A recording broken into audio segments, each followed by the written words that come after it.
Training bed. I'm recording because I've had problems here before, so I'm going to record for that purpose. Sorry. Put the leash on. Hang on a second.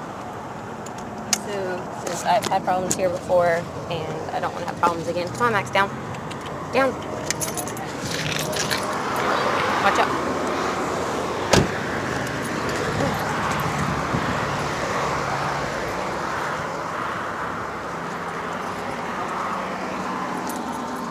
Come.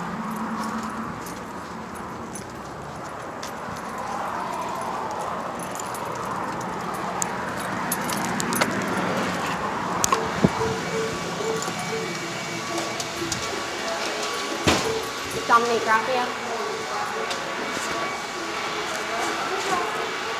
Graffio? Yeah. Okay. Yeah, I did not Know how to pronounce it. Yeah, I was just like, and then you said G-R-A, but I eventually found it. Okay, I'm sorry. What do you say, Raphael at first? Right. So I was in R's, and I was like, this is so weird. Yeah, I haven't been in probably about 3 months. I've been having a lot of health problems, so I just haven't had the energy to come up here. Yeah.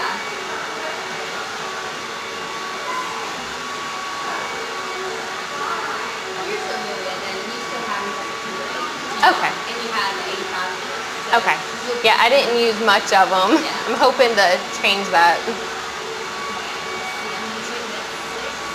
And how long was it? I don't know if I want to do 8 or 10. I've done 8 before and I didn't burn, so I don't know if I should push it to 10 or stay at 8. You can say 10, and then if you get out, if you start feeling like you're gonna burn, just hop out and then tell me. I'm not going to be able to tell the difference.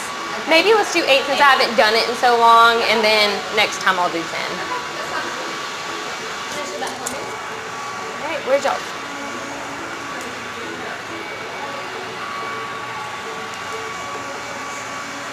And are these up to use?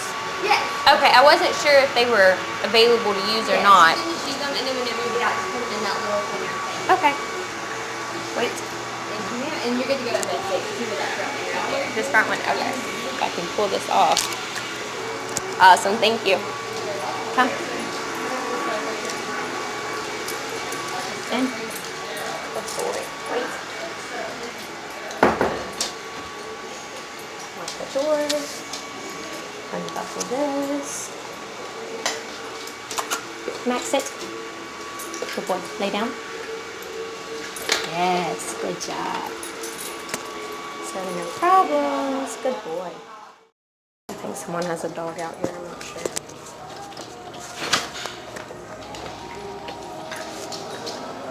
Come.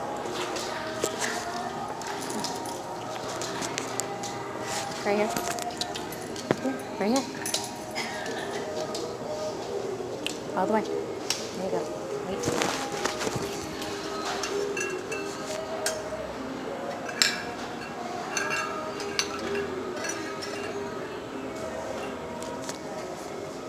Where did she go?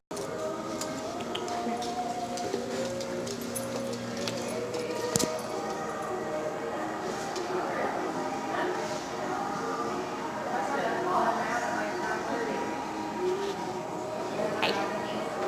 Come here, Max. Right here. I was just wanting to ask, because I know when I initially started coming in, I'd heard a lot, like I actually had problems coming in with my service dog, and because I'd heard a lot of problems with like people bringing their pets and stuff like that in the store and trying to say that they were service dogs. And I wanted to know, would you like some pamphlets on the laws and all that way y'all can kind of have more about it, and then I can explain to you like what you can and can't ask, and like if someone brings a dog in and it's misbehaving, what you can do about it? Yeah, sure, that's fine. Okay. Because I know she said that it was a big problem. Whoever the desk person was before you, younger girl. I don't remember what her name was, but she had said that it was a problem. Oh, and it looks like these got wet. But and I didn't have all of this at that time.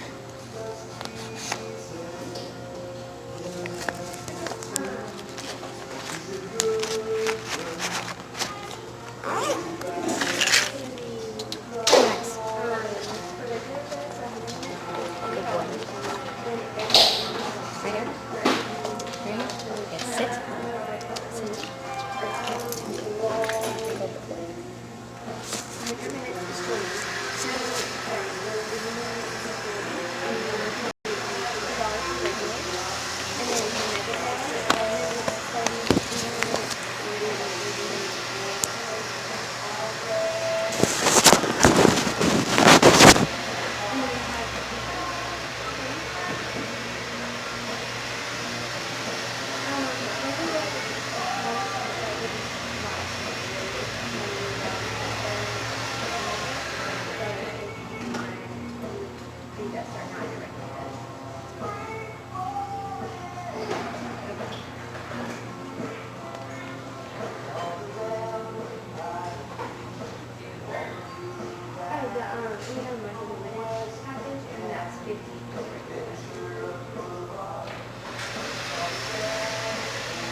I normally hand out to places where like I walk in and they're like, oh, you can have the dog in here, and I'll hand this. And what this explains to you is legally, there's two questions you can ask.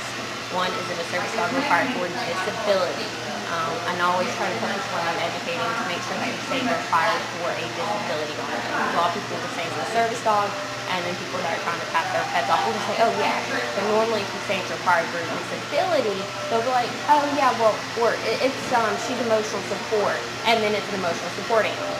If they don't say anything after they've replied yes, you can ask two, what task is it trained to perform?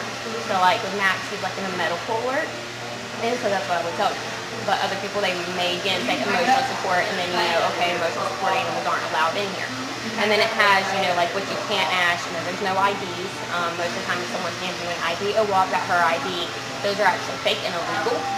They're not recognized by the ADA, and they do not hold any protection against the law. You can't ask about the disability, charge additional fees, refuse admittance, blah, blah, blah, to like real service dogs. Now it's got those on the front. And then this has just got a little more information. It got wet. I keep it in his vest, and apparently it ended up getting wet at some point. But you can still see everything. And this just kind of, this middle column here and over here kind of goes into a little more detail about it. And I don't know if it has a website. It doesn't have a website, but it has a phone number, and you can always look up ADA laws regarding service dogs, and that'll help you too. Because I know she did say, I didn't have all this when she had told me that y'all were having problems with people bringing their pets in, and so I don't know, coming in with on him. So, no, that's actually one of the things that you cannot ask on there. No kind of paperwork, IDs, nothing, because service dogs, they don't have paperwork. The only way a service dog would have a certificate, say, is if it went through a program, and then they'll have a certificate saying they graduated the program. But a lot of people self-train their service dogs. He's self-trained, and then just not having the money to pay $20,000 for an actual service dog. So the ADA does not allow, there's no paperwork, there's no registration. Like a lot of these, you can go online and pay like $50, $150, and you get like a vest and an ID. They're not required to have a vest on. They're not required to have IDs or anything like that. We keep the vest on just kind of to stop so many questions and to prevent so many people from coming up and touching them and messing with them. Not that it deters everyone. You'd be surprised how many people just ignore it, right? But no, there's no IDs, no paperwork or anything. The only two things you can ask is the service dog required for a disability, and what task is it trained to perform.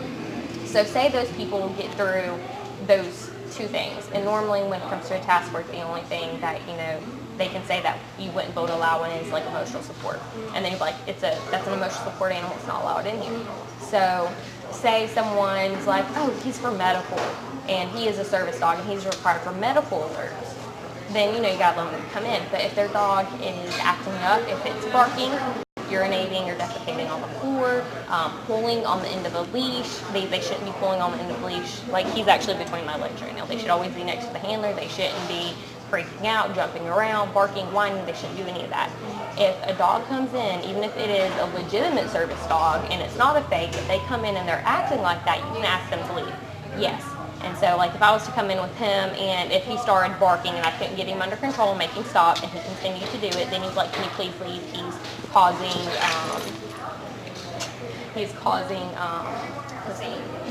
a scene, being disruptive. That's the word I was looking for. And so then you could even ask me to remove him from the premises because he was being disruptive. So if there's ever a dog that comes in and it gets past those two questions and it's being disruptive in any way, you can ask me to do it. So I figured, since I have them, absolutely, I figured I would let y'all know. That way you can let everyone else in the store know too. So I figured maybe it'll help a little more. You're welcome. Come on. Oh, you tripped. Don't trip. Turn around. Wait. You have a good day. Wait. Come.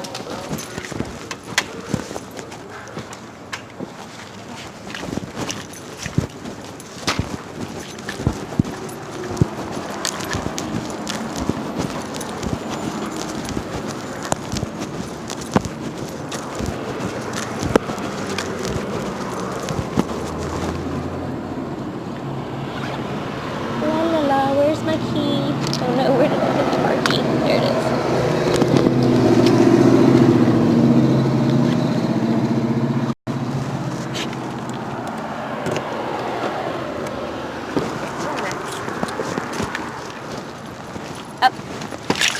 Good boy. Nope, go over. Go over. Good job. Why did I talk to them? So I have had problems going in there before where I was not allowed in. Well, not necessarily not allowed in, but I had a lot of questions, asking for paperwork, saying, well, the owners don't allow dogs at all now, and, even if it's a service dog, because we had problems with other people bringing their service dogs in, and they weren't acting right, and I, had to explain to them that, those were not real service dogs. And so at the time, I did not have the pamphlet and the little 88 law card that I have now. So that's why I went ahead and took the time to give them to her and break it down and explain it to her. That way, they don't have the problem anymore, and that next time, someone does that, they know the proper way to go about it, and, the questions they can ask and what they cannot ask. And so she had even asked, what about paperwork? And, that's not allowed. There is no paperwork. And so I broke it down and I explained it to her. Now, in the past, I have used an ID before. I knew, anything about service dog laws and that they weren't required to have an ID and that the registries were fake. I did not know all that. So back when I had the Chiweenie puppy, Izzy, I had an ID for her because I didn't know any better. And it wasn't until after the ID had came in, a couple weeks after actually, that I had even realized that it was not required and that, it was not necessarily a legal thing. And so, Max is over here pretty hot. Hang on. There you go, bud. We're about to go in. So,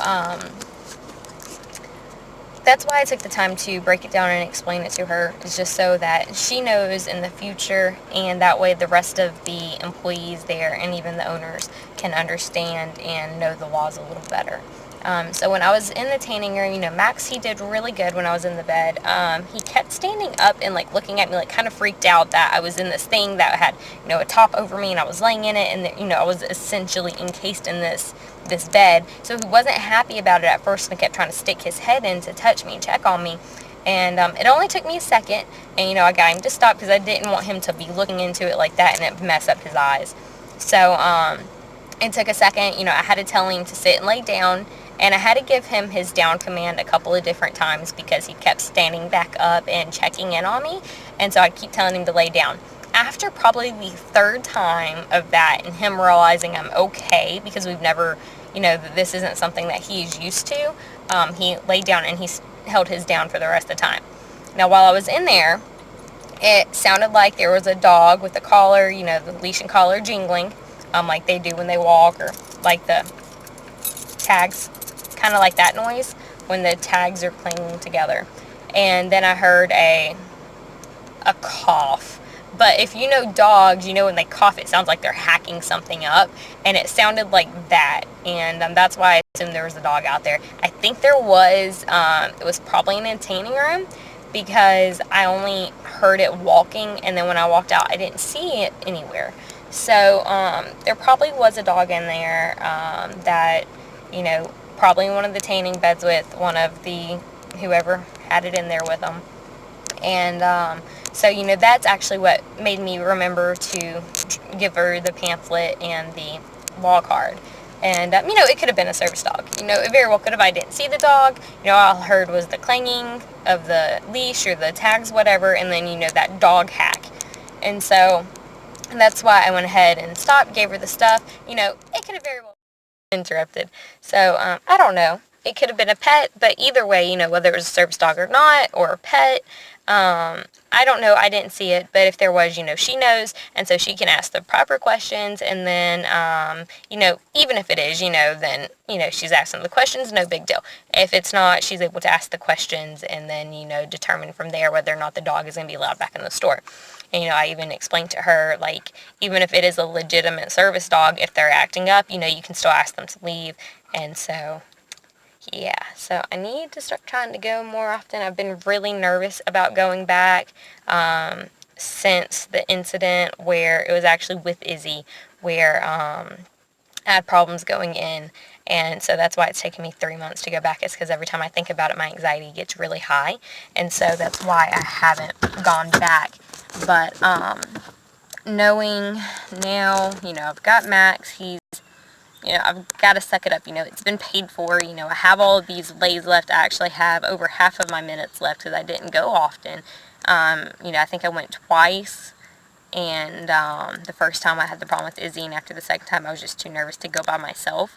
And but now I feel a little more confident as a service dog handler. I feel more confident knowing the laws and knowing, what can and can't be done. And so it makes me feel better now that I am educated more. And so I'll probably start going more. And, then again, my medical problems, I've just haven't been feeling up to it. I wasn't quite feeling up to it today. I'm still hurting. I may or may not have broken my foot last night with the refrigerator door, believe it or not. It's swollen, it's bruised, it hurts. So it wouldn't have been broke. I probably got a fracture in one of my foot bones, but not like they can do anything. I have a boot somewhere I'm probably about to put on if I can find it from when I had the same problem with my other foot where I broke some of the foot bones. I don't know, those, like where those bones are on the foot, those long ones. So we'll see how that goes. I needed to pull my crutches out anyway with my knee. I had knee surgery years ago, and so I had problems with my knee giving out and with my muscles, how bad they've been lately. I've been having more problems walking around, and Max is trying to catch a bug. So it is hot. We're going to get on in. But yeah, y'all have a wonderful day, and we'll see you next time.